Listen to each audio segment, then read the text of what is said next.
Oh, good morning, everybody. Good morning. Thank you for getting up bright and early and joining us here on the final day of AWE. We have a pretty cool session in store for you today. We're going to be talking about building immersive learning ecosystems at scale.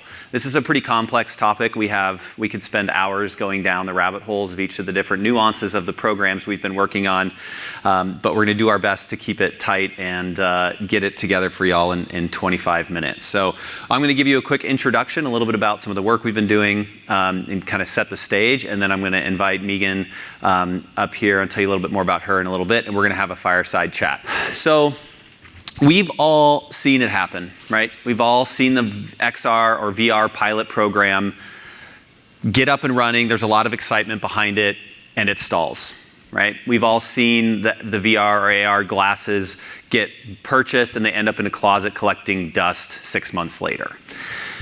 According to independent research, 98% of XR projects fail to ever get out of the pilot stage.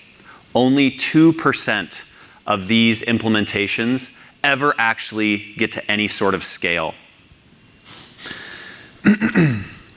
But we've all seen amazing VR experiences, right? We've all tried amazing hardware. So this isn't a hardware problem. This isn't a software problem. This is a systems problem. Nobody has planned the system. My name is Ricky Holm, and I'm here today to tell you about a XR implementation system that works. It's been proven at scale and tested and is delivering results as we speak. We're going to talk a little bit about how this program was developed alongside the largest implementation of XR technology in US higher education history, a model that will work for your institution or your business. But before we get to the solution, let's talk a little bit about why this happens. What are some of the core or root causes of why XR has not scaled? It hasn't hit that critical mass, specifically inside organizations and enterprise. The four root causes of this is, one of the main ones is, no one owns the implementation. The hardware shows up, people get excited, but there's no one there to actually help get this into the organization at any sort of scale. Teams drift, these projects fall apart. There's no enablement training.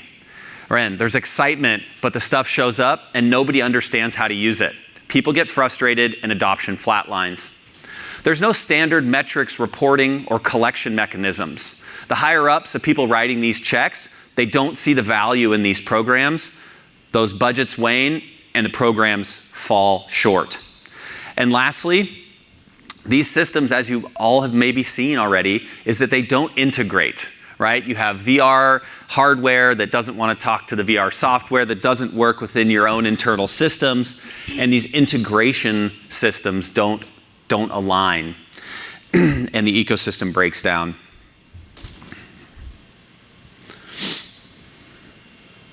That is why we created the SITE framework, the Sustainable Immersive Technology Ecosystem.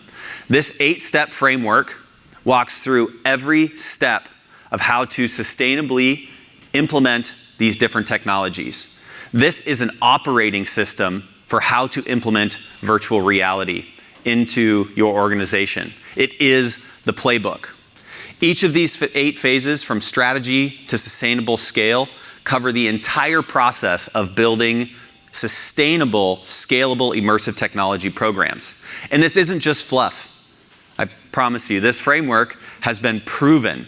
And we're going to get into that in just a second. And don't worry about trying to get this down in too much detail today. At the end of this presentation, we're going to give you an opportunity to download a detailed white paper that breaks down each of these steps and shows you how you can use this system within your organization. This framework was developed alongside the Wyoming Innovation Partnership, the largest educational implementation of XR technology that's ever been done in US history. This covered more than 8 institutions in the state of Wyoming. To date, it has trained 120 faculty members across the state. It has touched more than 3,000 students.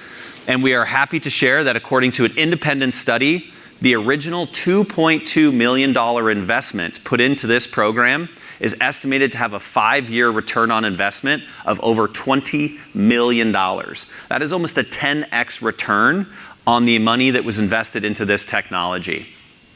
And to learn a little bit more about how this actually looks on the ground, we're going to shift over to a conversation with one of the best champions of the program, Meghan Kelly from Laramie County Community College. So if Meghan could please join me on stage, give her a warm welcome. Come on up. Thanks. Hi, Meghan. Hi. So when we first met Meghan, she was pulling old hardware out of closets that had been covered in dust, and was finding new uses for this sort of thing. And so this turned into what became the Library of Things. And we're going to get to that in just a second. And this ended up triggering an entire idea for our program, which was based on our ideas when we were kids. We would go down to the library and we would grab, TVs on carts. And that was how we accessed TVs back when we were kids. And so this idea of the Library of Things kind of triggered this whole concept of a shared library infrastructure.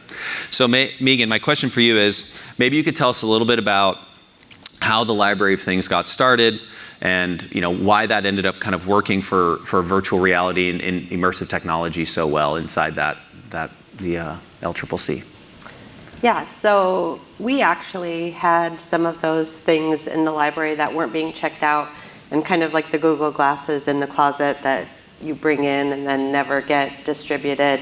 We had things like that were graphing calculators or writing tablets that students didn't realize that we had. And so we actually started the Library of Things to get that stuff out to where students could see it and where it could be advertised and where it could be more accessible. So when Ricky and Jeremy came to visit and I was giving a tour and talking about that, it just made sense, how libraries have worked for centuries, right? That only one person has to buy the book and then everybody gets to check it out. So same kind of thing with this. You only have to buy one set of the virtual reality equipment or hardware and everybody can use it. And not only that, but when you look at the bigger system and you're talking about scaling and right. all of the different colleges, we already have those systems in place. So like interlibrary loan, we can do that same thing with the 360 cameras or mail out right. the VR headsets to students. So having that system there already right. just made sense. And that's something that we talked about a lot, right? Was using learning a new technology is difficult as it's difficult enough. And so, using existing infrastructure, right? Using existing systems that people are familiar with, that people understand when you're rolling this technology out, helps give some of that kind of familiarity and hopefully helps these things scale, as you said, right? Yes. With less investment up front, which is good. And we'll talk a little bit more about the library program in a few minutes. So one of the other things that we all know, anytime you roll out new technology, right, it's the people behind it are what drive the success of the program. Doesn't matter how good it is, as long as your individuals, the humans using it, actually understand, right, and they get it.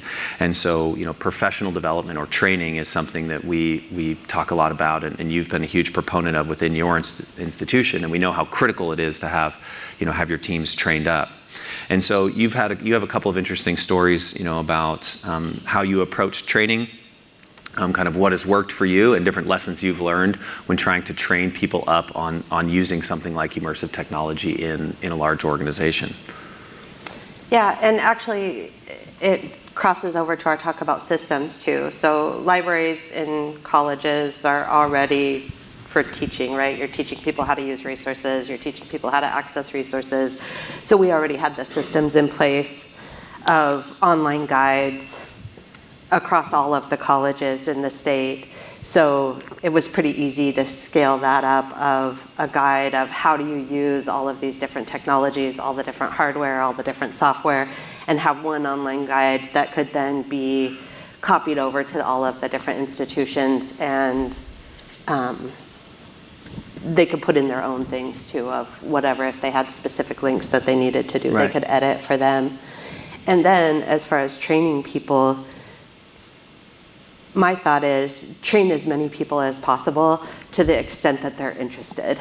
Give everybody the basic level, but then give everybody access. So like everybody in our department were put in as admins on the software, which IT didn't love, but we did it anyway. Because the more people that know how to use it and the more people that can help people, Right. the better. And give them all of those. We actually did print guides also at all of our public service desks. And one of the things that I say with staff anyway and training is you don't have to know how to use it all, and you don't have to know how to do it all, but you have to know how to figure out how to help somebody. Yeah. Right? You have to know how to find the answers to figure out how to solve the problem. Right. And we talk a lot about, the value of having champions, right? That person in your organization that's driving that innovation, driving that next step. And with that person, there's a risk there. If you only have one champion and that person leaves or moves on to a different role or burns out, right? You run the risk of these programs not getting to scale. And so, as you said, like training different folks, right? And making sure you get people in and having them actually learn the system is important in terms of getting these programs to scale, right? You can't have it be siloed or just in the IT, as you made a comment, right? Because they're already overwhelmed. And that was another thing I wanted to kind of touch on was you also had, we've seen this before, I think if you all have played in this space, where there's people that don't want to wear headsets, and you have a really interesting story about how this, well, I'll just let you tell it. Yes. So yeah, super interesting. She put on the headset. She was always interested in virtual reality and long history of education, lots of credentials in that area, had been a teacher for a long time, was interested in research as a librarian, had read a lot of stuff about how VR can really be that low stakes introduction to content and be scaled up, and how well it can actually work for learning and student success. So super invested as far as the value of VR in education, but didn't like the headset. But turns out she's amazing with back-end systems and amazing with creating and distributing help content. Yeah. So she ended up being our back-end systems person with the software of helping faculty figure out how to download their class content and put together VR modules and put that out to the students, and then also doing help content and ended up being the point person for the entire state on... But doesn't wear a headset. But won't wear a headset, but on updating help content in those guides that, as questions came in and we had to update content, she was the point person for getting that out across the state. Yeah. So interesting advocate. It is. It's interesting when you think that, VR is just about, or AR, right? And we use VR synonymously, right? XR, right? But that term, that people, you think that you have to be in the headset, right? Either to get the experience or to maintain it or whatever the case might be. But again, one of your greatest champions is someone who doesn't actually feel comfortable wearing the technology. Right. And so I think meeting people where they are, right? And understanding, where the different kind of folks can support these programs is an important part of building these successful implementations. So one of the other things that we hear quite a bit about, and this is kind of going to go back to our first conversation about the library. We hear this a lot where, people ask, oh, you have 25 students, you must need 25 headsets, right? Well, you have 25 students and you have 10 classes of each. That means you need 250 headsets. And so there's this idea, not just in education, but even in enterprise, where it's about the number of headsets that you have. But we've learned that you don't use heads. Your utilization numbers of a headset can be very low. And that doesn't mean that it's not driving value, but how do you, again, build these sustainable systems? How do you make sure that the ROI is there? And one of the big things that you helped trigger in our kind of support of the program was around this idea of shared resources. And again, this goes back to, in education, the idea of the library. And so one of the most successful programs actually in the entire state of Wyoming in this implementation is the shared library program, where these are mobile carts, going back to that TV analogy, with 25 headsets on them. They've got multiple pieces of software. They've got the MDM solution. They have QR codes that you can scan to pull up a how-to guide. And you've trained teachers have been trained on how to use these so they can roll down to the library, walk down the library, grab one of these carts and roll it back to their rooms. Reserve it. That's right. First. Don't just come take it. Reserve it and then come check it out. Corrected. Thank you.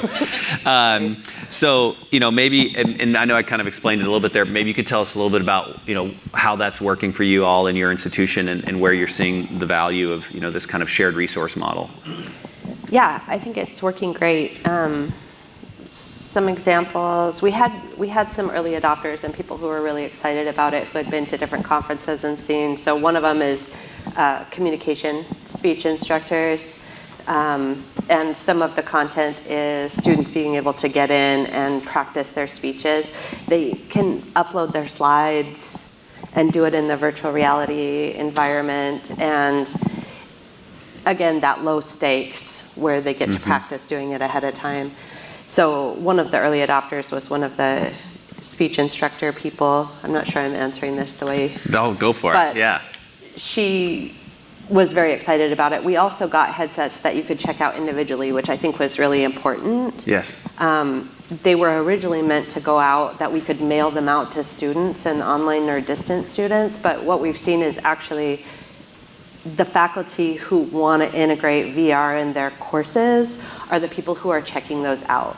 And it's been great because then somebody who's interested in using it can take it home for a week, try it out, show their family, practice with their parents or their spouse or their children, which are all the stories we're hearing, and really have the time to figure out how they want to integrate that.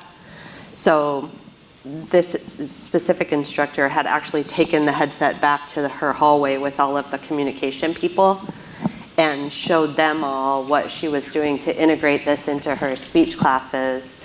And interesting, it creates sort of a learning community of people who are interested in that same kind of content, and then they can work with each other to figure out how to integrate that. So that's one example. Similar with people doing mock interviews. We have people all over the campus who are transitioning students into the workforce who are doing mock interviews and actually pulling together panels. And this is a great way, instead of pulling together those panels 2 or 3 times in the student's college career for them to practice, they can get in and at least do the first 2 or 3 practices in virtual reality instead of that.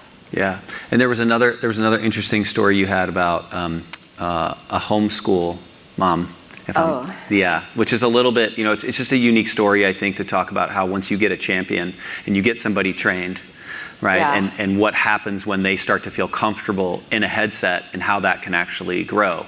So I think it's just maybe that there's some relevance there. We could touch on that quickly. Yeah, she actually, she was in with her kids and they were actually looking at things like 3D printers and I was like, oh, we also have these cool VR headsets. Do you guys want to try these out? So she did and learned how to use them. And then she's like, I want to do a VR field trip with my homeschool co-op and there's 25 families and can we bring them all in? And I said, sure, if you can train up enough parents that you can run it on your own. And so they did. They checked out the headsets and they went through the content and they figured out what would be appropriate for them to do this virtual reality homeschool field trip. Yeah. And they just had the space and I didn't have to do anything because they checked out those week-long ones to a few of the different parents and trained their older kids how to do it and how to help the littler ones. And then they have plans to come back with smaller sort of subgroups of those students and do high school students with some of the more advanced science content. And so, it grows once people kind of learn the stuff and can experiment. Yeah. And one of the things I think, you've touched on here a little bit is this idea about meeting people where they are, right, is bringing in, and this is something that we've seen successful, is creating these programs, right? A lot of times you see VR, AR applications purchased, headsets and software purchased for one specific use case, right? Which is good, right? You want to make sure that you're tying this to a specific problem, right, within an organization.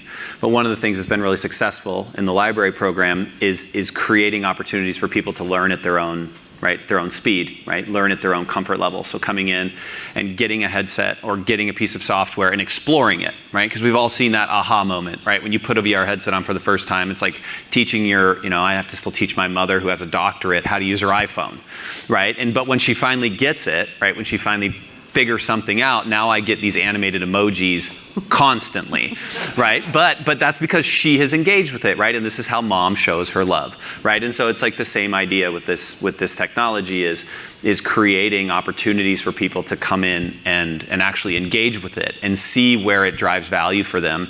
And then you can figure out, again, solve the problem, right? So it's this homeschool, as an example, right, is that they had a challenge of, hey, we want to go on these field trips, but we have this co-op, our students are separated, and now if you can come in and you find a piece of technology to help solve that problem, people get on board, right, and you see the value of this stuff really start to grow.